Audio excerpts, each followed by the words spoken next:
Our internet address is trunews.com, Trunews, and you can follow us on Facebook and Twitter.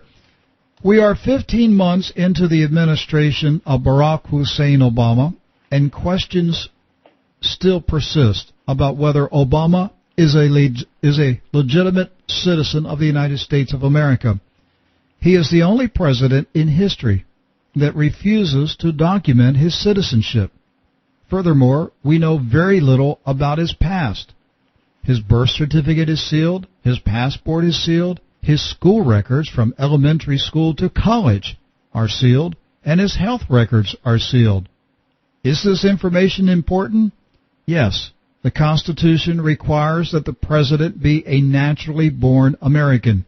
Furthermore, Mr. Obama, as we reported in the beginning of this program today, is disarming the United States of America, and yesterday he radically restricted the U.S. military from responding to a nuclear, biological, or chemical attack on America by using our nuclear weapons.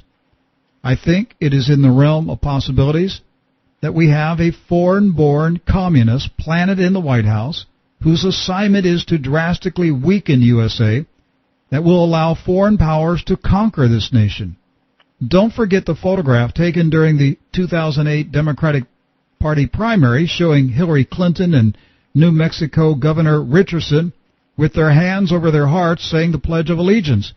But Obama was standing there with his hands by his side, apparently not saying the pledge. Now, a top-ranking, highly decorated U.S. Army officer has courageously stepped forward to challenge Obama to prove his American citizenship. Lt.Col.Terry Lakin is an active-duty flight surgeon charged with caring for Army Chief of Staff General George Casey's pilots and aircrew. Colonel Lakin has publicly declared that he is now refusing to obey all military orders until Obama releases his long-form hospital-generated birth certificate to prove his eligibility to serve as Commander-in-Chief. Margaret Hemenway is the spokeswoman for the case involving the American Patriot Foundation and Army Lieutenant Colonel Terry Lakin. She's on the telephone to discuss the Colonel's challenge to Obama. Mrs. Hemenway, welcome to True News. Oh, glad to join you. For the benefit of listeners who don't know this latest breaking story involving Lieutenant Colonel Lakin, give us a brief account of how this has developed. Well, he, some time ago, many months ago, began, like many people who read what's available about President Obama's birth records, began to realize that something was missing, and he did the responsible thing, which is to make an inquiry through your chain of command seeking answers about the president's constitutional eligibility. And ultimately, he was told that he had no standing to get this information and that no one in the Department of Defense could answer his question. And that's remarkable. And the same thing through his congressional delegation. His residency is Tennessee, so he tried through his congressional delegation also to get this answer. As they typically do, letters often get sent to the executive branch, in this case to the DOD, and you end up in a catch-22. You still can't get a straight answer, and that really deeply troubled him. He took an oath as an officer. Officers take an oath. They swear an oath is to support and defend the Constitution of the United States against all enemies, foreign and domestic. And it's an oath he takes with seriousness, as most military officials do. And it's very troubling when you cannot get anyone to answer a straight question about whether the president is constitutionally fit to be in this extremely important job that he holds and able to send men into harm's way, into combat zones.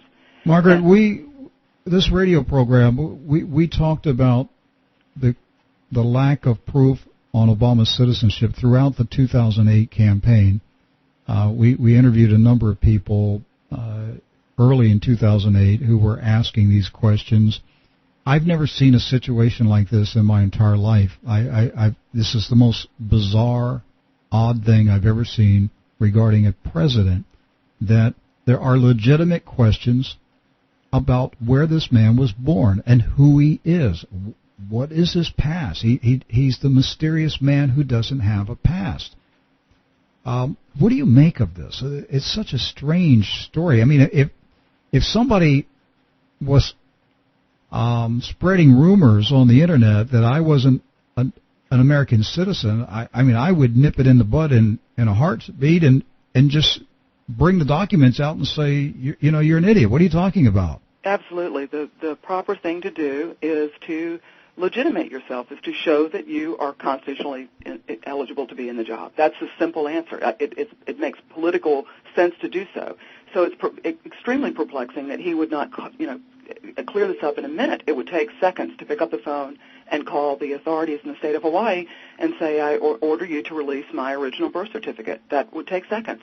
You shouldn't have officers, and others have gone before Lt.Col.Terry Lakin, but feeling they have to fall on their swords to try to get an honest answer out of their chain of command, and being told you don't have standing. I mean, at some point this looks like legal hocus pocus when if I voted in an election and the candidate was not eligible, haven't I been defrauded? But it's a very narrow reading of what standing means, and so you see a lot of eyes averted, evasions, judges who don't want this hot potato in their courtroom, politicians who don't want to be blamed because it'd be very obvious to say, why didn't this get caught back during the campaign? And, of course, campaigns are fast and furious. There are a lot of things going on. But what's important to remember is that John McCain was pressed about his natural-born status, and he did produce an original birth certificate. And the other candidate with the foreign parent, with the unknown birthplace, never did. So a double standard for candidates. And there isn't an enforcement mechanism. I mean, I think people who finally looked at this, how did this happen? You're asking the same question. Lou Dobbs did. I respect Lou Dobbs. I've always watched his program. But he's unemployed. He's unemployed now. He had threats. He was, of course, against illegal immigration, but when he raised the issue of the original birth certificate, within a couple of months he had a shot fired at his home, and then he lost his job. They started a campaign to oust him. All right, now, Margaret, I'm conspiratorial enough to know that something really strange is happening here. It's very troubling. It really is. And again, it's a controversy that was started by the man who decided to conceal all records which would establish this fact that he can legally serve in this job. He started the controversy. It's on his shoulders, and the burden of proof must rest with him. The other thing that is so strange, going back to Lou Dobbs, is the number of people in high places who refuse to even discuss it. It's like the pink elephant standing in the living room that nobody wants to admit is there. It is, and I realize that because such a superficial job in many respects was done on the immediate confusion was over the certification of live birth, that online document. Many people mistook that for a birth certificate. And if you look at it, I went back, looked in my drawer, many people have done this since, you'll often find your birth certificate has standard information about a attending physician at the birth and a hospital name. And to add confusion to this, we've had the press, presumably talking to Obama campaign people, give two different hospitals out for his place of birth. There was a letter posted on one hospital website that an inquiry was placed to, and immediately the letter from Obama saying he was born at Kapiolani got pulled off the hospital website. So this just raises more eyebrows. What on earth is going on? Was this a valid letter that he sent? Why would any hospital not want to claim this now famous man? He's had years to get his official bios straight. Yeah, Margaret, I'm a United States Senator. I'm a history buff, and over my lifetime I have visited the historical birthplaces of many presidents.